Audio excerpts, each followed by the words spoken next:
오늘은 약속의 땅 제8과 사사기의 사이클 이런 제목으로 사사기 2장 6절에서 23절 말씀을 함께 살펴보려고 합니다.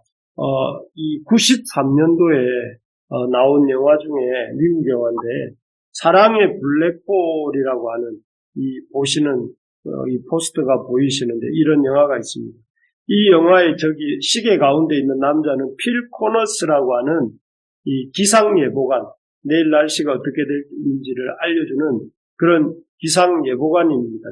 그런데 이 사람이 펜실베니아라는 마을로 어떤 지게차를 갔다가 이상한 현상을 만나게 되는데 그라운드 호그데이라고 하는 날에 그 날짜가 계속해서 자고 일어나면 또 그날이고 자고 일어나면 그날이 되는 그런 신비한 현상 속에 갇히게 됩니다. 그래서 이 사람은 매일매일 똑같은 날을 계속해서 살게 되지요. 그래서 그런데 놀랍게도 이 사람은 매일매일 이게 어제와 똑같은 오늘이다 이렇게 생각을 하는데 반면에 주변의 다른 사람들은 이렇게 자기 자신들의 그 날이 반복되고 있다는 걸 모르는, 그래서 다른 사람들은 그냥 어제 살았던 삶을 또 살고 이렇게 하고 있는데 반면에 이 주인공은 어제와 똑같은 삶이라는 것을 알면서 어제 잘못했던 것을 오늘 고쳐나가게 되는 그런 영화입니다. 그래서 그 옆에 포스터에 보면 예쁘게 생긴 여자 배우가 있는데 이 사람이 이 여자를 좋아하는데 매일매일 이렇게 이 여인에게 어떻게 더 잘할 수 있는지를 잘 이 시행착오를 거듭해가지고 결국은 이 여인을 또 아내로 얻게 되는 뭐 그런 내용입니다. 그래서 무한한 반복 속에서 그 반복을 이용해서 자신을 삶을 더 나은 쪽으로 나아가게 하는 뭐 그런 내용인 것 같습니다. 저도 영화의 스토리만 이렇게 들었고 보지는 않았습니다. 그런데 오늘 본문이 우리가 아까 읽었던 그 본문의 사사기의 내용도 비슷합니다. 여호수아서에서 이제 우리가 지난 여호수아서를 보았는데 가나안 정복을 마치고 이렇게 이스라엘 백성이 가나안 땅에 들어갑니다. 그래서 이 사사시대라고 불리는 시대가 시작되게 되지요. 그런데 그렇게 시작된 어떤 새롭게 시작된 사사시대에 우리는 새로운 역사가 펼쳐질 것이라고 생각을 하는데 놀랍게도 이 이스라엘 백성은 어떤 새로운 시작으로서 가나안 땅에 들어갔지만 오히려 이들에게는 새로운 역사가 펼쳐지는 것이 아니라 참 이렇게 사사기의 사이클처럼 악순환의 사이클을 타게 됩니다. 그래서 이 도표를 보시면 이 사사기에는 계속해서 여기 앞에 죄라고 되어 있는 것처럼 이스라엘이 여호와의 목전에 악을 행하고 바알을 섬기며 여호와를 떠나죠. 그렇게 죄를 짓습니다. 그럴 때 하나님께서 이스라엘에게 진노하사 주위에 있는 모든 대적의 손에 그들을 넘기시죠. 그러면 이스라엘이 그 주변 대적들의 손에서 고통을 당하다가 부르짖습니다. 그러면 여호와께서 사사를 세워 대적의 손에서 이스라엘을 구원해 주세요. 하지만 그 사사가 죽고 나면 이스라엘은 또다시 그 조상들보다 더 타락해서 또 다른 악을 행하게 됩니다. 그래서 3장에도 보면 그 두 번째 칸에 보면 3장에 보면 이스라엘 자손이 여호와의 목전에서 악을 또 행하고 그리고 그러면 그 악에 대해서 하나님께서 이방 대적 메소포타미아 왕 구산 리사다임의 손에 이렇게 그 이스라엘을 붙이시고 또 그래서 그 구산 리사다임 밑에서 고통하던 이스라엘이 여호와께 부르짖을 때에 여호와께서 온니엘이라고 하는 사람을 세우셔서 이 이스라엘을 구원하시고 40년 동안 평온하다가 또 그 세 번째 칸에 보면 이스라엘의 자손이 여호와의 목전에 또 악을 행하고 그리고 이번에는 그래서 하나님께서 모압 에굴론의 손에 이렇게 18년 동안 붙이고 그 고통에 또 부르짖으니까 하나님의 여호와께서 베냐민 사람 왼손잡이 에웃을 구원자로 세워서 또 이렇게 80년 동안 구원하셨다가 그 다음에 또 이렇게 악을 행하고 이번엔 또 블레셋에게 붙이시고 상가를 통해서 이스라엘을 구원하시고 그러면 또 이스라엘이 악을 행하고 계속해서 이런 악순환이 이 사이클이라고 하죠. 이런 악순환의 사이클이 계속해서 이루어지게 됩니다. 그래서 이걸 보면서 참 안타까운 마음이 들지 않을 수가 없습니다. 사실 이 여호수아서 24장 우리가 지지난주에 살펴보았던 여호수아서 24장에서 여호수아가 이 유언을 이렇게 마지막인 줄 알고 그 이스라엘 백성들을 불러놓고 언약을 맺지 않습니까? 그 언약을 맺을 때 이 백성들이 나는 나와 내 집은 여호와를 섬기겠다 하면서 너희도 하나님을 섬길지 다른 신을 섬길지를 택하라 이러니까 우리 한번 24장 16절 같이 한번 읽어볼까요? 백성이 대답하여 이르되 우리가 결단코 여호와를 버리고 다른 신들을 섬기기를 하지 아니하오니 이게 다른 사람의 대답이 아니라 그 여호수아 앞에 다짐했던 이스라엘 백성들의 고백입니다.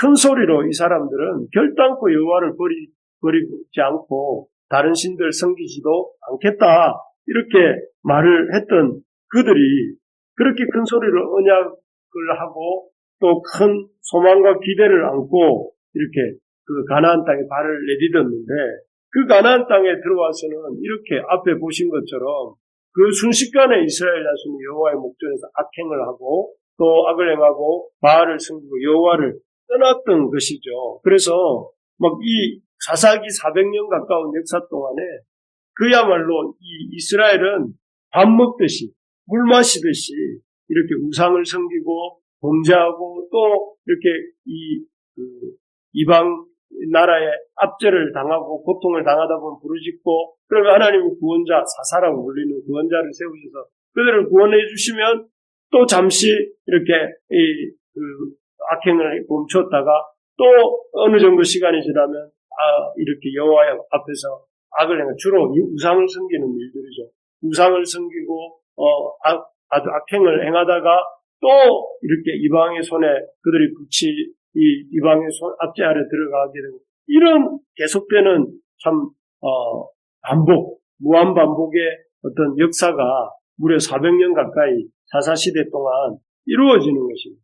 참 이런 이스라엘의 어떤 너무나 의외의 너무나 돌변한 고백과는 이 지금 눈으로 보고 있는 이 화면의 고백과는 너무나 다른 그런 삶의 행태들을 보면서 우리가 배우게 되는 것이 있습니다.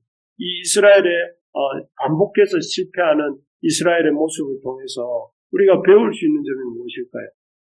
첫째는 이스라엘이 이렇게 계속해서 실패하게 되는 이유는 교육의 실패다 하는 것입니다. 교육.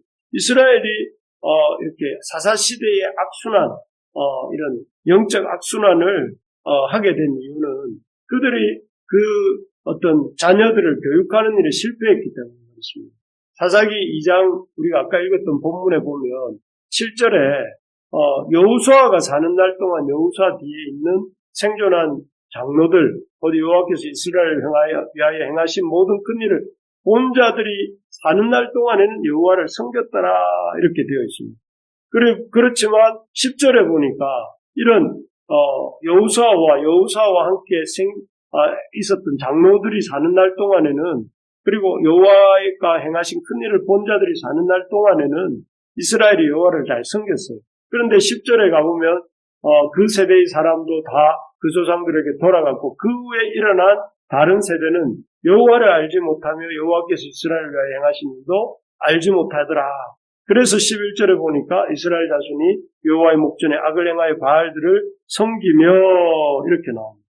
그러니까 결국은 그 여호수아와 또 여호수아 시대의 장로들과 또 하나님의 이스라엘을 위해서 행하신 큰 일을 행하신 모든 큰 일을 본 사람들이 그들의 사는 날 동안 그들의 영향 아래 있을 때 또 그들을 통해서 하나님이 하신 일을 듣고 있을 때 그 이스라엘은 그 하나님을 떠나지 않고 우상을 섬기지도 않았다는 것입니다. 그러나 그들이 죽고 그들이 사라졌을 때 그들은 참 하나님을 버리고 이 우상들을 섬기게 되었다는 것이죠.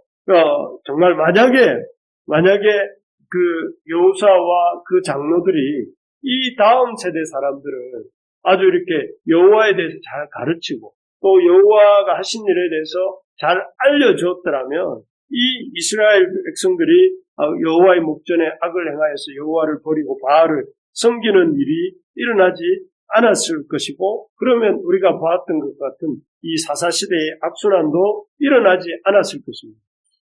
참 여기서 우리가 깨닫는 것이 이스라엘의 사사시대 이스라엘의 이 역사의 악순환은 한마디로 이 하나님의 역사를 앞 세대가 따라오는 세대에게 하나님과 하나님이 하신 일을 잘 가르치지 못하고 잘 전수하지 못했기 때문에 일어난 일이다 하는 것입니다. 그래서 우리가 참 하나님의 역사와 또 하나님 백성 공동체에 있어서 정말 중요한 게 무엇인가를 우리가 보게 되는데, 그것은 하나님과 하나님이 하신 일을 그 후손들에게 전수하여서 알게 하는 일입니다. 이 일은 부모가 자녀에게 부를 물려주는 일보다, 큰 부를 물려주는 일보다, 또 집을 물려주는 일보다, 또 주식을 물려주는 일보다 더 중요하고 중요한 일이 무엇인가 하면은 하나님이 어떤 분이신지, 또 하나님이 하신 일이 무엇인지를 그 자손들에게 알려주는 일이라는 것이죠. 만약에 그렇게 하나님과 하나님이 하신 일을 우리가 우리 자녀들에게 또 다음 세대에게 알려주지 못한다면 그 자녀는 우리가 아무리 좋은 것을 물려주어도 그 물려받은 모든 것을 이렇게 집 나간 둘째 아들처럼 지키지 못하고 헛된 데 허비하고 결국은 다 잃어버리고 남의 종이 될 수밖에 없게 되기 때문에 그렇습니다. 그래서 우리가 늘 명심해야 될 것이 무엇이냐면은 자녀들에게 우리가 물려줄 수 있는 가장 중요한 것은 이런 주식도 아니고 집도 아니고 또 부도 아닙니다. 우리가 자식들에게 자녀 세대에게 물려줄 수 있는 것은 하나님이 어떤 분이신지, 하나님이 어떤 일을 하셨는지를 우리가 알려주는 것이 우리가 해야 될 가장 중요한 일이라는 것이죠. 그러려면 우리가 어떻게 해야 될까요? 먼저는 우리 부모 세대가 하나님을 먼저 사랑하는 모습을 보여야 돼요. 자녀들이 그 하나님을 잘 사랑하게 만들려고 하기보다 먼저 내가 하나님을 뜨겁게 사랑해야 돼요. 우리는 자녀들에게 실제 영향을 줄 수도 없는 존재고, 또 그 자녀들을 바꾸는 것은 하나님만이 바꾸실 수 있고, 우리가 할 수 있는 일은 하나님을 뜨겁게 사랑하는 것입니다. 그래서 신명기 6장 4절, 5절, 6절을 세마의 말씀이라고 하는데, 여기에 보면 이제 자녀 교육에 대해서 얘기를 하죠. 그래서 6장 7절에 보면 내 자녀에게 부지런히 가르치며 집에 앉았을 때든지 길을 갈 때든지 누워 있을 때든지 일어날 때든지 하나님의 말씀, 이 말씀을 강론할 것이며 이렇게 되어 있습니다. 그런데 이 6장 7절 말씀, 자녀들에게 하나님의 말씀을 때를 얻든지 못 얻든지 열심히 가르치시오라고 말을 하는 그 말씀 앞에 뭐가 나오느냐 하면은 들으라 이스라엘아 들으라 우리 하나님 여호와는 오직 유일한 여호와이시니, 우리 5절 6절은 같이 한번 읽어볼까요? 너는 마음을 다하고 뜻을 다하고 힘을 다하여 내 하나님 여호와를 사랑하라. 오늘 내가 내게 명하는 이 말씀을 너는 마음에 새기고. 여기 보니까 자녀들에게 가르치기에 앞서서 그 부모 세대가 해야 될 일이 있는데, 그게 뭐냐면 내부터 마음을 다하고 뜻을 다하고 힘을 다하고 다하여서 내 하나님 여호와를 사랑하라는 것입니다. 그리고 너부터 오늘 내가 내게 명하는 이 말씀을 마음에 새기고 먼저 새겨라. 그리고 내 자녀에게 부지런히 가르치며 집에 앉았을 때든지 길을 갈 때든지 누워있을 때든지 이 말씀을 강론하라. 이렇게 되어 있습니다. 그러니까 자녀에게 하나님의 말씀을 가르치는 일에 앞서서 해야 될 일이 뭐냐고 하느냐면은 그 부모 세대가 먼저 마음을 다하고 뜻을 다하고 힘을 다해서 하나님 여호와를 사랑하는 일, 우리가 먼저 하나님을 온 힘을 다해 사랑하는 모습을 보여주고, 또 하나님 말씀을 가슴에 팍 새기고 있는 그 모습을 가지고 난 다음에 그 다음에 자녀에게 가르치라, 이렇게 되는 것이죠. 그래서 결국 우리가 어떻게 하면 우리 자녀들에게 바른 신앙, 하나님과 하나님을 아는 지식을 가르쳐 줄 수 있는가? 그것은 바로 앞에서 말씀드린 것처럼 우리가 먼저 하나님을 뜨겁게 사랑을 하는 마음과 뜻과 힘을 다해 사랑하고 하나님의 말씀을 사랑하는 모습을 가져야 된다 하는 것입니다. 그래서 참 우리에게 있어서 참 그런 자녀들에게 먼저 이렇게 하나님 사랑하라고 말하기 전에 내가 먼저 하나님 말씀 읽는 모습을 자녀들에게 보여주고 내가 먼저 하나님께 기도하는 모습을 자녀들에게 보여주고 내가 먼저 하나님 앞에 헌금하고 헌신하는 모습을 보여줄 때에 자녀들도 그 부모의 모습을 보면서 성경도 읽고 기도도 하고 또 하나님 앞에 헌신도 하고 헌금도 하는 그런 역사가 일어난다 하는 것입니다. 우리 자녀가 믿음이 없다. 그렇다면은 우리가 좀 우리 자신의 모습을 돌아보고 한번 반성해 볼 필요가 있습니다. 내가 정말 하나님을 뜨겁게 사랑하고 있는가? 나는 정말 하나님 앞에 정말 온전하게 참 하나님 말씀을 사랑하고 마음에 새기고 있는가? 저를 생각해 보세요. 저부터 좀 하나님 앞에 많이 참 자기를 성찰하고 돌이켜야 되겠다 하는 생각이 듭니다. 우리 성도님들도 하나님 앞에 나는 하나님을 뜨겁게 사랑하고 있는지를 자녀들 신앙 걱정하기에 앞서서 먼저 돌아볼 수 있기를 바랍니다. 두 번째로 보면 그 부모 세대가 먼저 하나님을 뜨겁게 사랑해야 되고 자녀들로 하여금 하나님과 하나님 하신 일을 알게 하려면 부모 세대가 먼저 하나님을 예배하는 일에 힘써야 된다 하는 것입니다. 사실 사사시대의 이스라엘 백성의 영적 악순환의 가장 중요한 이유 중에 하나를 사사기 21장 25절에서 이렇게 적고 있습니다. 이스라엘이 왜 그렇게 사사시대에 혼돈과 무질서와 범죄로 이렇게 빠져들었는가 하면은 우리 25절 같이 한번 볼까요? 그때에 이스라엘의 왕이 없으므로 사람이 각기 자기의 장편에 오른 대로 사사시대의 가장 큰 문제가 뭐라고 하고 있습니까? 왕이 없었다는 거예요. 이스라엘에 왕이 없으므로 이렇게 되어 있습니다. 왕이 누구냐면 하나님이 왕이시잖아요.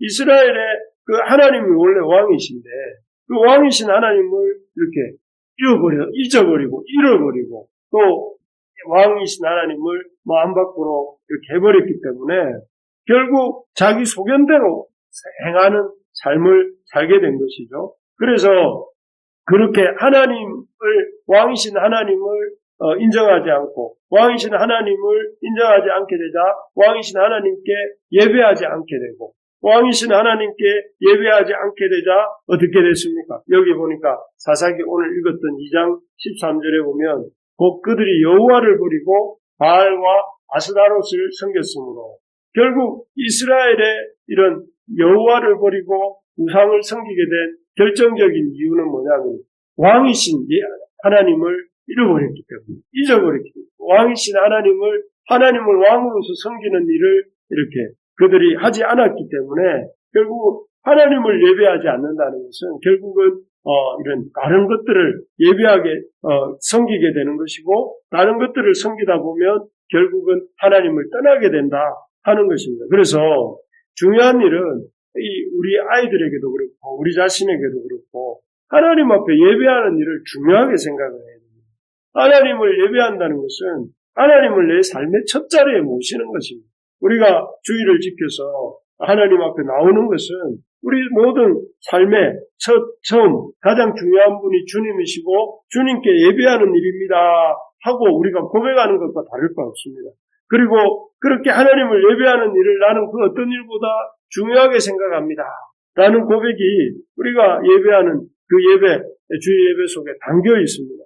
그래서 우리가 참 다른 것보다도 우리 아이들의 예배가 우리 자녀들의 예배가 이루어질 수 있게 해달라고 예배의 자리로 나오지 않는 자녀들에게 예배의 자리로 나올 수 있게 해달라고 기도해야 되겠고 이미 예배의 자리에 그래도 나오는 자녀들이 있다면 그 예배를 통해 하나님을 만나게 해달라고 기도하고 또 그 예배가 은혜가 있는 예배가 될 수 있게 해달라고 기도하고 그리고 그런 예배가 될 수 있도록 예배를 준비하는 목사님과 사역자들을 위해서 기도하고 예배가 이루어지는 예배의 장소를 위해서 기도하고 그렇게 계속해서 예배 중심적으로 이렇게 우리가 참 집중하고 기도할 때에 자연스럽게 이 예배가 회복되어지면 자녀들이 예배의 자리에 와서 뭘 합니까? 하나님을 찬양하죠. 하나님의 말씀을 듣죠. 그러면 하나님이 어떤 분이신지 알게 되고 하나님이 하신 일이 무엇인지 알게 되지 않습니까? 그러면 하나님 앞에 반응하게 되고 하나님께 기도하게 되고 하나님의 백성으로 살아가게 되는 것입니다.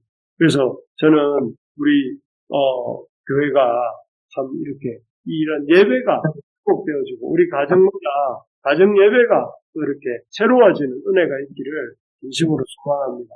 예, 두 번째로 보면 우리가 이스라엘의 이런 사사시대의 실패를 보면서 배울 수 있는 교훈이 첫 번째는 그들의 실패는 교육의 실패였다.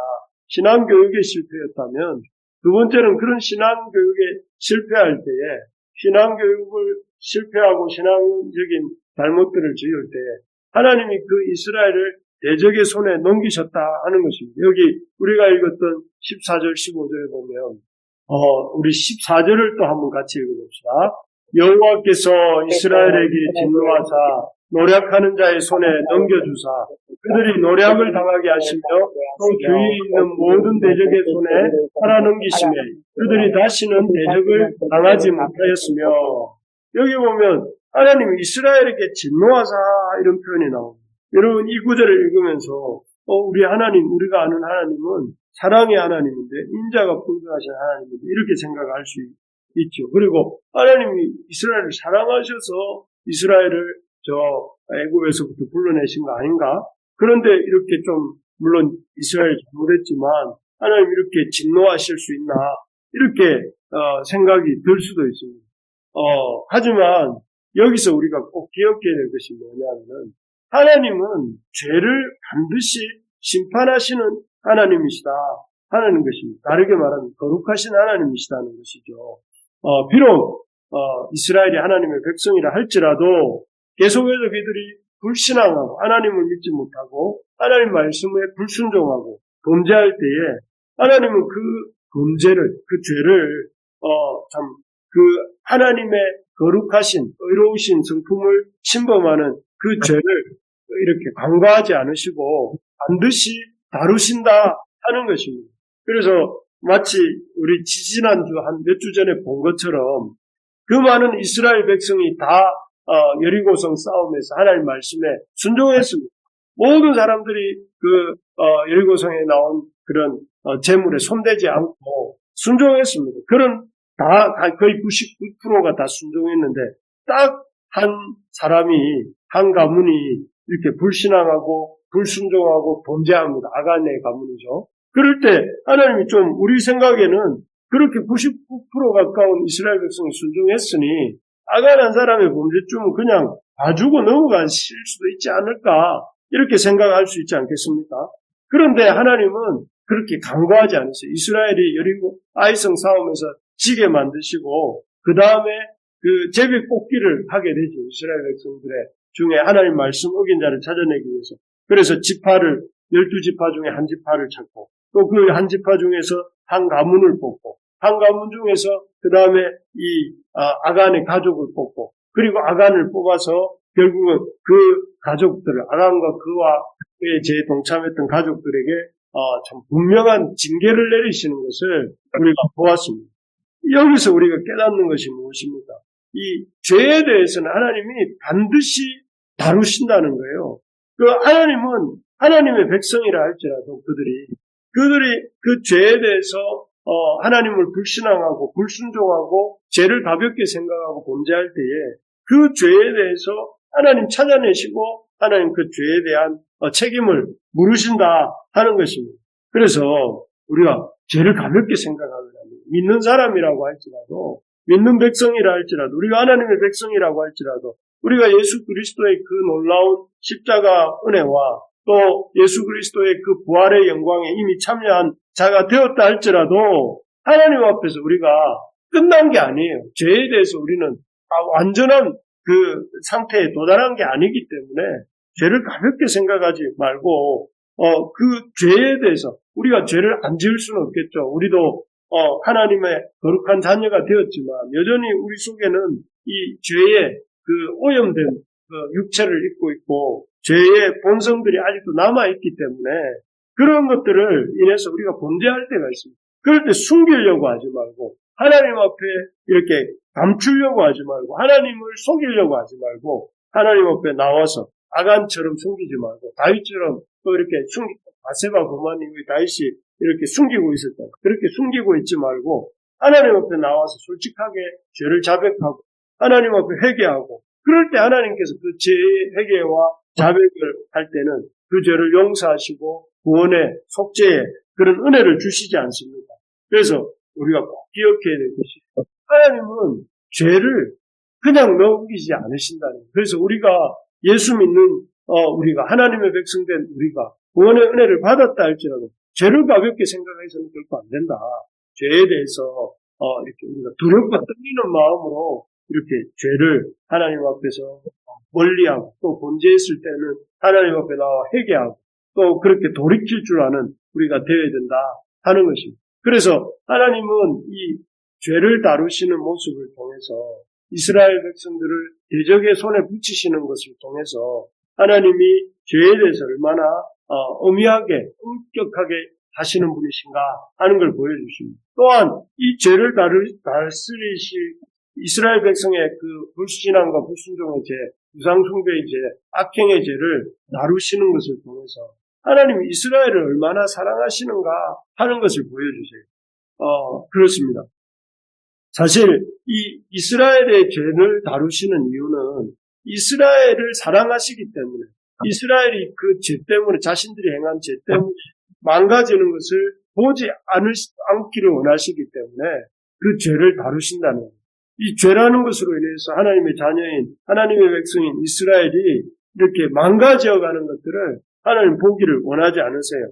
그래서 이 죄에 대해서 이스라엘 백성이 스스로 경각심을 갖도록 하시기 위해서 이렇게 죄에 대해서 심판도 하시고 죄로 인해서 재앙도 내리세요. 그래서 예를 들면 하나님이 그 이스라엘 백성을 대적들의 손에 붙이시잖아요. 그래서 그것을 통해서 이스라엘 백성들이 죄를 지으면 이런 대적들의 이런 손에 우리가 이렇게 고통을 받는구나 하는 걸 깨닫기도 하시고 또 하나님이 직접 이스라엘에게 징계를 하시기도 하세요. 어떤 재앙을 내리기도 하시고 이런 것들을 통해서 하나님은 이스라엘 백성이 죄라는 것이 이렇게 심각한 것이구나. 죄가 우리를 이렇게 괴롭게 하는 것이구나. 죄가 이렇게 우리에게 큰 고통을 가져다 주는 것이구나 하는 것을 깨달음으로 하나님께로 돌아오도록 하나님을 그래서 이스라엘 백성이 더 이상 죄로 인해서 망가지지 않도록 하시는 방편이 바로 하나님의 죄에 대해서 진노하시고 죄에 대해서 심판하시는 이유다 하는 것입니다. 그러므로 우리가 우리 삶에 여러 가지 고통이 있을 때, 어려움이 있을 때, 내가 혹시 나의 죄가 있는 것은 아닌지 돌아보셔야 됩니다. 어려움이 있어도 힘든 게 있어도 그런가 보다 이렇게 생각하지 말고 그런 어려움과 힘든 것이 있으면 내가 하나님 앞에 돌이키고 잘못한 것들을 이렇게 바르게 잡아야 될 것은 없는지 그렇게 우리 스스로를 돌아볼 때에 우리가 이런 영적 악순환의 사이클을 이렇게 끊어낼 수 있다 하는 것입니다. 말씀을 맺겠습니다. 이스라엘이 사사기에 이 악순환의 사이클에 들어가게 된 이유는 첫 번째 신앙교육의 실패라고 했습니다. 신앙교육, 하나님의 이 어떤 분이신지 하나님이 하신 일이 무엇인지를 그 부모 세대가 다음 세대에게 알려주지 못했기 때문이다. 그래서 우리 부모 세대된 자로서 자녀들을 잘 가르치려면 무엇보다 우리가 하나님을 뜨겁게 사랑하고 하나님을 예배하는 법을 우리 자녀들이 알도록 도와야 된다 하는 것입니다. 두 번째로는 하나님이